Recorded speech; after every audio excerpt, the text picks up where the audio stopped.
सातवां बड़ा देश है। भारत की स्थल सीमा रेखा 15,200 किलोमीटर और समुद्र तट रेखा अंडमान और निकोबार द्वीप समूह तथा लक्षद्वीप समूह के साथ 7,516 किलोमीटर है। देखो प्यारे बच्चों, विश्व में भारत का सातवां बड़ा देश है। भारत से 6 बड़े देश हैं पूरे विश्व में। भारत से 6 बड़े देश हैं: रूस, अमेरिका, कनाडा, चीन, ब्राजील, ऑस्ट्रेलिया। ये विश्व के 7 बड़े देश हैं। प्यारे बच्चों, विश्व में सबसे बड़ा देश रूस है। देखो आप विश्व के नक्शे पे सबसे बड़ा देश रूस है। सबसे ज़्यादा बेसिकली तो रूस एशिया महाद्वीप में है। रूस का 90% पार्ट जो है वो एशिया महाद्वीप में है, जिसे साइबेरिया कहते हैं। वहाँ पे 12 महीने बर्फ जमी होती है। रूस का 10% पार्ट जो है वो यूरोप में आता है और वहीं पे उसकी राजधानी है, इसलिए रूस को यूरोप में काउंट करते हैं। बट यूरोप जो रूस है वो पूरा एशिया में ही है, लेकिन उसकी जो आबादी वाला क्षेत्र है वह यूरोप साइड पड़ता है, इसीलिए उसे यूरोप में काउंट करते हैं। रूस को यूरोप में गिनते हैं, है ना। रूस को यूराल पर्वत 2 भाग में बांटता है। एक भाग तो वो आबादी वाला रशिया और एक भाग होता है साइबेरिया क्षेत्र। मैप में देख पे लग ही रहा है कि रूस जो है वो विश्व का सबसे बड़ा क्षेत्रफल में पहला देश है। दूसरे देश की बात करें तो विश्व में क्षेत्रफल के दूसरे नंबर पे आपका कनाडा आता है। देख जैसे मैप में आप में दिख रहा होगा, ऊपर जो है ये कनाडा है, जो विश्व का दूसरा सबसे बड़ा देश है क्षेत्रफल में। कनाडा भी काफ़ी बड़ा है। ये उत्तर अमेरिका महाद्वीप में है। जो कनाडा है वो उत्तर अमेरिका महाद्वीप पर स्थित है और उसमें बहुत सारी खाड़ियाँ और बहुत सारे जल डमरू हैं। तीसरा बड़ा महाद्वीप जो है वो यूएसए है। प्यारे बच्चों, कुछ समय पहले तक तीसरा बड़ा देश जो था वो चीन था। कौन था वो? चीन। किंतु यूएसए ने कुछ जमीनें, विश्व में कुछ जमीनें खरीद ली हैं, कुछ आइलैंड वगैरह खरीद लिए, इस वजह से उसका क्षेत्रफल बढ़ गया। तो अभी जो संयुक्त राज्य अमेरिका यूएसए 3rd नंबर पे है क्षेत्रफल की दृष्टि से। क्षेत्रफल की दृष्टि से 4थे नंबर पे चीन है। चीन जो पहले 3rd पे था अब वह 4थे नंबर पे आ गया। चीन के बाद 5वें नंबर पे है ब्राजील। दक्षिण अमेरिका महाद्वीप पर जो ये येलो कलर में दिख रहा है आपको, ब्राजील, यह विश्व का 5वां बड़ा देश है क्षेत्रफल में। विश्व में 6वां बड़ा देश की हम बात करें तो विश्व का 6वां बड़ा देश जो है वो ऑस्ट्रेलिया है। ऑस्ट्रेलिया जो एशिया के नीचे है।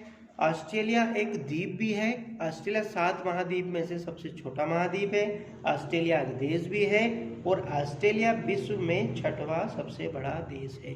बात करें हम भारत की तो भारत जो है विश्व में 7वां बड़ा देश है। तो भारत कितने नंबर पे आता है? 7वें नंबर पे आता है। चलो आगे बढ़ते हैं हम। भारत की स्थल सीमा की रेखा की लंबाई लगभग, भारत की स्थल सीमा मतलब भारत की जो स्थल सीमा है, तो आप मैप पे देखोगे कि भारत जो है पाकिस्तान से लेकर चीन होते हुए चीन के पड़ोस में और आपके समुद्री सीमा मतलब जो भारत की मुख्य भूमि है उसकी चारों तरफ की जो लंबाई है वो 15,200 किलोमीटर है। भारत की 15,200 किलोमीटर है। इसमें लक्षद्वीप, अब ये जो टोटल लंबाई है इसमें आपके लक्षद्वीप, अंडमान निकोबार, इन सारी की लंबाई शामिल है। इन सारों की लंबाई इसमें शामिल है। लेकिन वो बोल रहा है कि समुद्र तट रेखा अंडमान और निकोबार द्वीप समूह लक्षद्वीप के साथ। अब अगर हम बात करें भारत की तट रेखा क्या होती है कि भारत की मुख्य भूमि जो समुद्र से लगी है, पानी वाले जल क्षेत्र से लगी है, उसे हम तट रेखा कहते हैं। जो भारत, ये हमारा देश है भारत प्यारे बच्चों, इसमें आप देखो कि जो भारत का जो भाग समुद्र जल से लगा है उसे तट रेखा कहते हैं। और इस तट रेखा की लंबाई बेसिकली तो जो मुख्य भूमि है, मतलब यहाँ से गुजरात से लेके आप इसे गुजरात से महाराष्ट्र, गोवा, केरल, कर्नाटक, तमिलनाडु, आंध्र प्रदेश और उड़ीसा होते हुए पश्चिम बंगाल तक आप जब जाओगे तो वहाँ तक जो तट रेखा है, इस मुख्य भूमि की जो तट रेखा है उसकी लंबाई 6,000 किलोमीटर है। कुल 6,000 किलोमीटर है। किंतु अगर उसमें हम लक्षद्वीप और अंडमान द्वीप समूह को शामिल कर लें तो इसकी कुल लंबाई हो जाती है 7,516 किलोमीटर। 7,516 किलोमीटर हमारी तट रेखा की लंबाई हो जाती है। भारत के उत्तर पश्चिम तथा उत्तर पूर्वी सीमा पर नवीनतम बलित पर्वत है। भारत के प्यारे बच्चों, मैंने आपको बताया था कि किसी भी किसी भी दिशा को देखने के लिए हमें एक प्लस, आपके ब्लैंक कॉपी पेपर पे एक प्लस का साइन बनाते हैं। ऊपर की ओर हम नॉर्थ लिखते हैं, नीचे साउथ, और पूर्व राइट में ईस्ट और लेफ्ट में वेस्ट लिखते हैं। तो इसमें आप देख रहे होंगे कि ईस्ट वेस्ट जो है, नॉर्थ साउथ, हम ऊपर की ओर नॉर्थ लिखेंगे, नीचे की ओर साउथ, और लेफ्ट राइट में ईस्ट और लेफ्ट में वेस्ट लिखते हैं। तो हम बात करें कि डायरेक्शन की, तो 4 मेन डायरेक्शन होती है, 4 मुख्य दिशाएं होती है, उत्तर दक्षिण पूर्व पश्चिम, नॉर्थ साउथ ईस्ट वेस्ट। इसके अलावा 4 उप रेखाएं, उप दिशाएं या सब डायरेक्शन होती है, north east, south east, north west, south west, north west. तो उत्तर दक्षिण पूर्व पश्चिम क्या हम बोलेंगे, उत्तर पूर्व, दक्षिण पूर्व, है ना, दक्षिण पश्चिम और उत्तर पश्चिम। तो ऐसे 8 दिशाएं हो गई हैं टोटल। तो अब भारत की बात करें तो ये हमारा भारत है। अगर हम भारत की बात करें तो भारत का नॉर्थ इस साइड पड़ता है और भारत का साउथ इस साइड पड़ता है। और इस मुख्य भूमि में हम देखें तो ईस्ट इधर पड़ता है और वेस्ट इधर पड़ता है। तो भारत के नॉर्थ और ईस्ट के बीच में, तो हम बोल सकते हैं उसके कि नॉर्थ ईस्ट वाले क्षेत्र में, या हम कह सकते हैं उत्तर पूर्वी क्षेत्र में भारत में एक बलित पर्वत है। बलित पर्वत का मतलब क्या हुआ कि ऐसा पर्वत जो बल पड़ने से पैदा हुआ है। प्यारे बच्चों, जो अर्थ है उस पर 7 बड़ी प्लेटें और 20 छोटी प्लेटें हैं। ये जो प्लेटें हैं ये भूगर्भिक क्रियाओं के कारण खिसक रही है एक दूसरे की ओर। तो जो कहते हैं कि भारत जो है वो भारत गोंडवाना लैंड का पार्ट है। गोंडवाना लैंड का पार्ट कैसे है कि भारत जब अर्थ बन रही थी, आज से करोड़ों वर्ष पहले जब अर्थ का निर्माण हुआ, तो पूरी अर्थ पर एक ही महाद्वीप था। पूरी अर्थ पर एक ही महाद्वीप था जिसका नाम था पेंजिया। एक महाद्वीप था जिसका नाम था पेंजिया, और एक ही महासागर था जिसका नाम था पेंथालासा। क्या नाम था उसका? पेंथालासा। तो जो एक ही महाद्वीप था जिसे हमने बोला पेंजिया, एक महाद्वीप जिसका नाम था पेंजिया, और एक महासागर था जिसका नाम था पेंथालासा। बाद में जो पेंजिया था वो भूगर्भिक गतिविधि के कारण 2 भागों में टूट गया। कितने भागों में टूट गया? 2 भागों में टूट गया। तो जो ऊपर वाला भाग था उसे अंगारा लैंड कहा गया, अंगारा लैंड कहा गया, और जो नीचे वाला पार्ट था उसे गोंडवाना लैंड कहा गया। कौन सा लैंड कहा गया? गोंडवाना लैंड। बाद में फिर क्या हुआ? अंगारा लैंड और गोंडवाना लैंड भूगर्भिक घटनाओं की वजह से और टूट फूट, उनमें भी टूट फूट हो गई। टूट ज्वालामुखी इरप्शन की वजह से, ज्वालामुखी के फटने से, भूकंप आने से, और भी प्राकृतिक घटनाओं की वजह से जो अंगारा लैंड और गोंडवाना लैंड है दोनों कई भागों में टूट गए।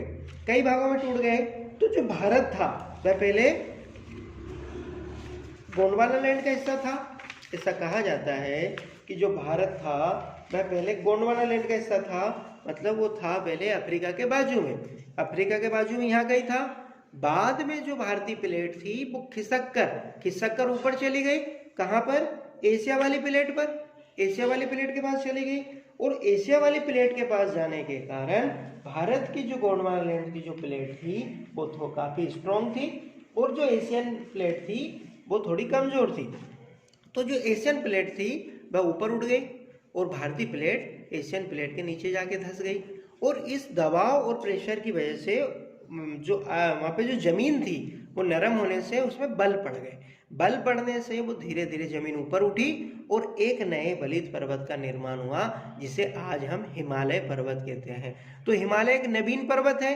अगर आप बात करो पूरी दुनिया में सारे पर्वतों में सबसे नया पर्वत अगर कोई है तो वो हिमालय है, और नवीन है और बलित है। मतलब वह किस लिए है कि जमीन में बल पड़ने से वह बना है, इसलिए उसे हमने बलित पर्वत कहा है।